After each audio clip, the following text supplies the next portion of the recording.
But first, then, to those political shockwaves here in France after former President Nicolas Sarkozy was handed a 5-year prison sentence for criminal conspiracy. As soon as he's behind bars, then, the ruling makes him the first former president to have served jail time, though he's not the first to be convicted to a prison sentence. Well, speculation then already swirling as to where he'll be detained and what conditions, and perhaps how likely his appeal is to help him avoid what for now looks like the inevitable. Here's Charlotte Hughes with more. Nicolas Sarkozy's lawyers left his home on Thursday afternoon. The former French president was allowed to return there before going to prison. So what are the next steps? On October the 13th, Sarkozy will be summoned by the National Financial Prosecutor's Office to find out the date he will be sent to prison. This date will be within the next 4 months, meaning he will spend his first night in prison no later than the 13th of February. In the meantime, the former president remains free, and the court does not consider him a flight risk. Can Sarkozy still avoid prison? The answer is no. The court's ruling means he will spend time in jail even if he appeals, which Sarkozy insists he plans on doing. Due to his status as a former head of state, Sarkozy is expected to be held in a dedicated wing, such as the one at La Santé prison in Paris. That's what's at stake. It's about ensuring that the person, because of their notoriety and what they represent, does not suffer excessive violence, bullying, or things like that from the other inmates around them. Sarkozy will have a cell identical to those in the rest of the prison, with the same size and layout. He will be entitled to the same number of visits and phone calls as other inmates, but will not share his cell. So what are the other avenues open to him?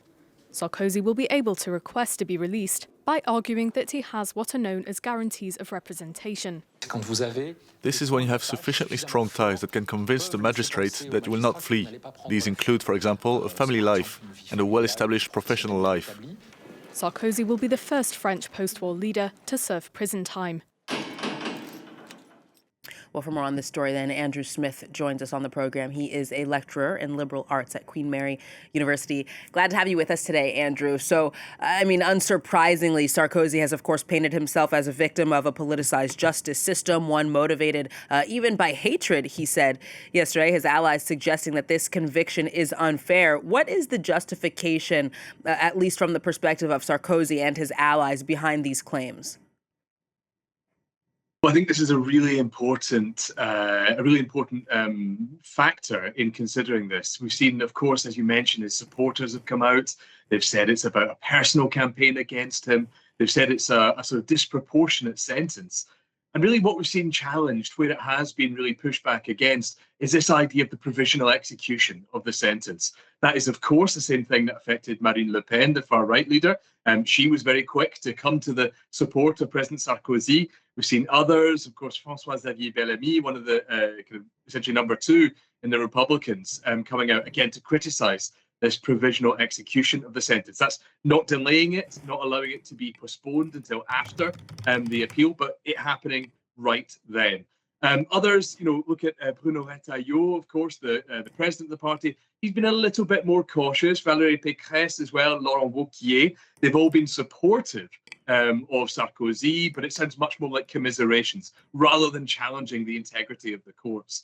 And I think that's something that's really important. There's a real danger, I think, in challenging the integrity of the courts and just on the basis of one person's say-so, one person's sense of their own conviction. Really, this idea of provisional execution is to stop influential people essentially making justice work on their timeline, postponing it for a little while until it's more convenient, perhaps. It's really about ensuring that this sentence is applied without fear or favour, regardless of how politically influential the person actually being tried is.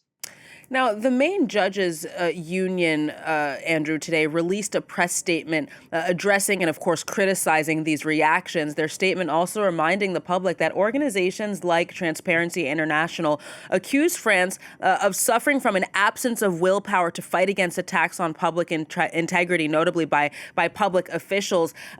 This idea that the French legal system is too lax on the powerful. In light of that criticism, does this punishment indeed seem to be unusually harsh, at least compared to some of the other cases that we've seen involving politicians, like you mentioned, Marine Le Pen, François Bayrou, amongst others? As you say, some of the other cases involving Nicolas Sarkozy. Of course, this is one of three trials, and there's another one scheduled. Of course, the Big trial, which has yet to be fully heard. Look, I think this is a long, complex trial. The judgment was 400 pages long. It, covered 13 defendants and 68 offences. This was a very complex case of financial impropriety. And that's one of the reasons it takes a long time for it to actually come to court, because of the careful work around this. Now, of course, the sentencing meant that actually it was very difficult to find out exactly where the money went and which accounts it sat in and all the rest of it. And that was one of the charges that was essentially dismissed, not proven. They couldn't show exactly where this money went. What they could show, however, the court, was where criminal conspiracy had happened, where people had had complex meetings and systems and discussions about exactly this type of wrongdoing. And that's what the conviction's for. It's why it's 5 years, the conviction, rather than the intended original sentencing guideline of 7 years. But you've seen people online, joking about the fact that this being the most severe thing that's happened to any French head of state. And I guess, of course, that Louis XVI might have something to say about that. But I think while we're on this idea of the revolution, this is when we get right back to the Declaration of Rights of Man and Citizen. Article 6 talks about this idea of equality before the law. Never mind will there be those that are protected or punished by the law. And this is something that's really important. It's why anti-corruption charities and NGOs have come out to praise this idea, because this is a really important moment. What it does is it shows the strength and independence of the judiciary, rather than trying to say, well, this is bad because we don't like the outcome. This is the system functioning to punish those who have done wrong. And when Nicolas Sarkozy comes out and says it's a shame on France, in reality, I think we should look at the person that was wearing the ankle bracelet and who has been convicted by a court because of their misdeeds in a position of power.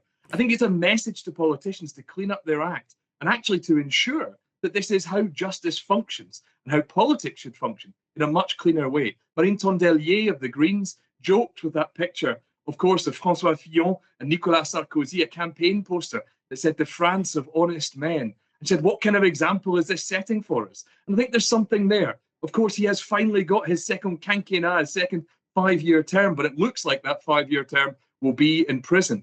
And that really is what we need to take away from this. That wrongdoing has been punished by an independent judiciary, which has considered at great length the crimes that have been committed, and actually come to, I think, quite an appropriate sentence, which has been justified with over 400 pages of judgment.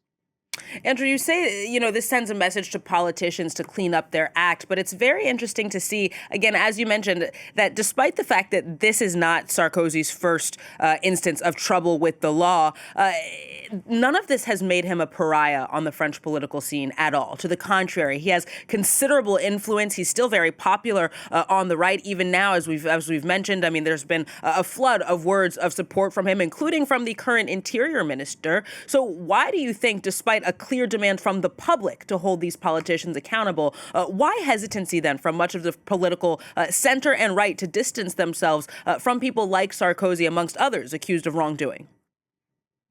Well, I think you're absolutely right. Sarkozy continues to be very influential. And of course, he has his political supporters who come out and say, this is a conspiracy, he's being tried and all the rest of it. Sure, fine. Everyone has their kind of political devotees in this kind of world. But he also has this ongoing influence. As you say, he was, the last from that Gaullist party, from the centre-right, to be elected to the presidency. And so he has a certain kind of cachet, a kind of political importance because of that.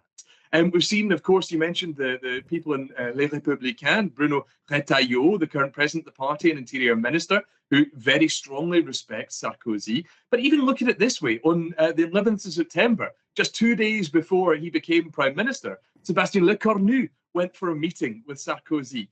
The morning of that same day, Sarkozy met with Gabriel Attal, of course, former prime minister, and Macroniste par excellence. This is, I think, a real signifier of why people see Sarkozy as being representative of something that did win the presidency, representative of a kind of centre-right leaning, which spoke to ordinary people and seemed to have some success at the ballot box. That's something that the centre-right needs right now. They cannot just outcompete the far right on the kind of the strength of their reaction to immigration, for example, or the kind of the more populist their responses to policy become. This has to be about finding what the centre-right can do. And so actually, the reason that people go back to it is because Sarkozy did win that race. And so actually, this is one of the reasons why people want to look back to him. But I think one of the really important things is, it seems one of the ways that he did win that race back in 2007, and this is still under trial, but it looks like allegedly in 2012 as well, is through financial impropriety in funding those campaigns. So there needs to be some very careful questions asked about how Sarkozy won the presidential race, but also what his policies might mean for France today.